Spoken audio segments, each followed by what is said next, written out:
साथियों नमस्कार। एक बार फिर पुनः स्वागत है आपका मेरे YouTube चैनल पर। आज हम उत्तराखंड सरकार की प्रमुख योजनाएं 2001 से 2019 तक जो भी उत्तराखंड सरकार ने कल्याणकारी योजनाएं चलाई हैं, आज इनके बारे में हम पढ़ेंगे। आपने देखा होगा कि पिछले रविवार जो पटवारी का एग्ज़ाम हुआ था, उसमें योजनाओं से महत्वपूर्ण जो प्रश्न पूछे गए थे कि योजनाएं कब लागू हुई थी और योजना को लागू करने का क्या उद्देश्य था। तो इसी सीक्वेंस में आज हम जो टेस्ट सीरीज लाए हैं, उत्तराखंड सरकार की प्रमुख योजनाओं के बारे में लाए हैं।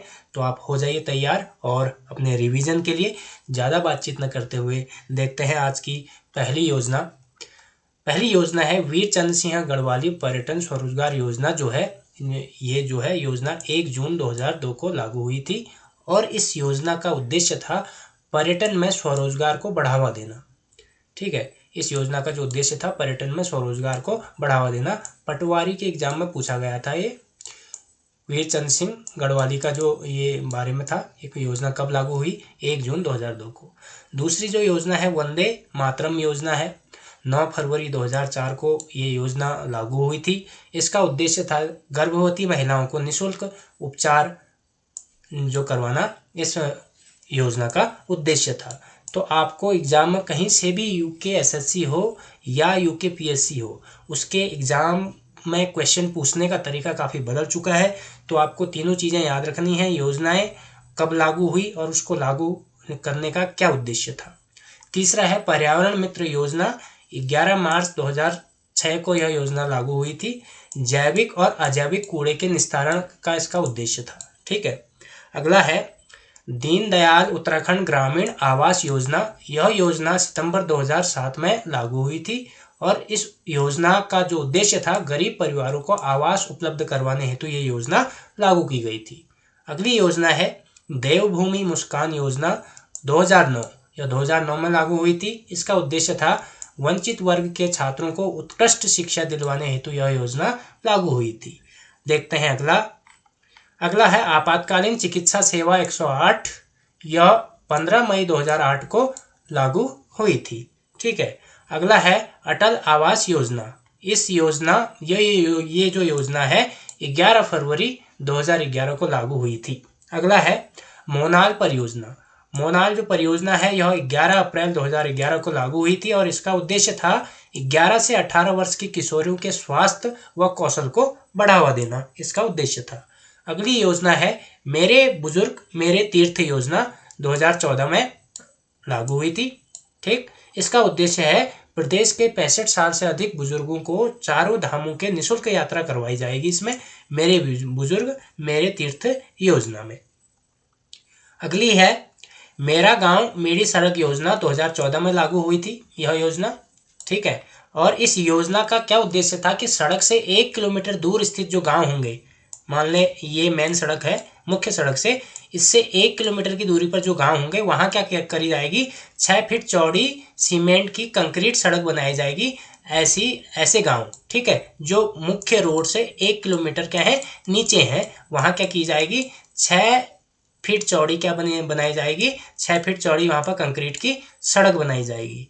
ठीक है, अगला है मेरा गांव मेरा धन योजना। 2014 में लागू हुई थी। इसका उद्देश्य था लोगों को भवन निर्माण के लिए प्रोत्साहित करना।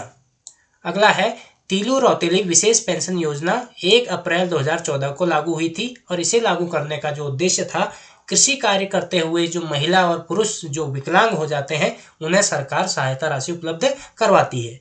ठीक है, अगला क्वेश्चन है किसान प्रोत्साहन योजना जो है 15 अगस्त 2014 को लागू हुई थी। इसका उद्देश्य था 60 वर्ष या इससे अधिक या 2 हेक्टेयर तक की भूमि में जो खेती करने वाले किसान हैं उन्हें क्या की दी जाएगी, प्रति माह पेंशन दी जाएगी। अगला है खिलती कलियां योजना। लागू हुई थी 14 अगस्त 2015 को। इसका उद्देश्य था जो कुपोषित बच्चों को नियमित मात्रा में पोषक तत्व व स्वास्थ्य जांच करवाना इस योजना का उद्देश्य था। अगला है इंदिरा अम्मा योजना। 15 अगस्त 2015। ये मैं योजना आपको तब की बता रहा हूँ जब उत्तराखंड में कांग्रेस सरकार थी। इंदिरा अम्मा योजना, तो आप इस तिथि से अनुमान लगा सकते हैं कि इस तिथि को कौन से मुख्यमंत्री थे। इंदिरा अम्मा योजना, इस योजना के तहत 20 रुपया प्रति थाली की दर से सस्ता व गुणवत्तापूर्वक भोजन उपलब्ध करवाना इस योजना का उद्देश्य था। पालन योजना, अगली योजना है पालन योजना। 3 अक्टूबर 2015 को इसे लागू किया गया था। इसका उद्देश्य था अनाथ बच्चों को गोद लेने के लिए यह योजना लागू की गई थी। अगला है मेरा पेड़ मेरा धन योजना। 2015 में इस योजना को लाया गया था। मुख्यमंत्री हरीश रावत सरकार ने उत्तराखंड के एक प्रसिद्ध त्योहार हरेले से इस योजना को जोड़ा गया था। ठीक है, तो उन्होंने कहा था हमारे कुमाऊं में जो एक त्योहार होता है उत्तराखंड में, हरेला, जो हरियाली का प्रतीक होता है, उससे इस त्योहार को जोड़ा था उन्होंने। ठीक है, अगला जो योजना है चार धाम राजमार्ग विकास परियोजना। इसे 27 दिसंबर 2016 को लागू किया गया। चार धामों को ऑल वेदर रोड से जोड़ना इस योजना का उद्देश्य था और इस योजना का जो शुभारंभ किया था प्रधानमंत्री श्री नरेंद्र मोदी जी ने देहरादून के परेड ग्राउंड में किया था इस योजना का शुभारंभ। अगला है, इसमें देख लेते हैं इसके फैक्ट क्या है। इस योजना के तहत जो सड़कों की लंबाई है ऑल वेदर योजना के तहत 889 मीटर, 879 मीटर, ठीक है, और 10 मीटर चौड़ी इसमें सड़क बनाई जाएगी, 2 लेन सड़क बनाई जाएगी तथा इसकी जो लागत है ऑल वेदर रोड की जो है 12,000 करोड़ रुपया इसकी लागत है। अगला है अटल आयुष्मान योजना। इस योजना में इसका जो इसको लागू किया गया 25 दिसंबर 2018 को लागू किया गया और इस योजना का उद्देश्य है राज्य के 23 लाख परिवारों को स्वास्थ्य लाभ उपलब्ध करवाया जाएगा इस योजना के तहत। तो साथियों ये थे आज की कुछ महत्वपूर्ण योजनाएं 2001 से 2018 तक, और भाग 2 में हम आपके लिए 2019 से 2022 तक की जितनी भी योजनाएं हैं करंट में उत्तराखंड सरकार द्वारा, उसमें हम आपको बताएंगे। तब तक के लिए धन्यवाद और प्रैक्टिस करते रहिएगा। कनिष्क सहायक और फॉरेस्ट गार्ड की जो एग्ज़ाम देने वाले एस्पिरेंट हैं सभी लोग अपना रिवीजन को जारी रखिएगा। धन्यवाद।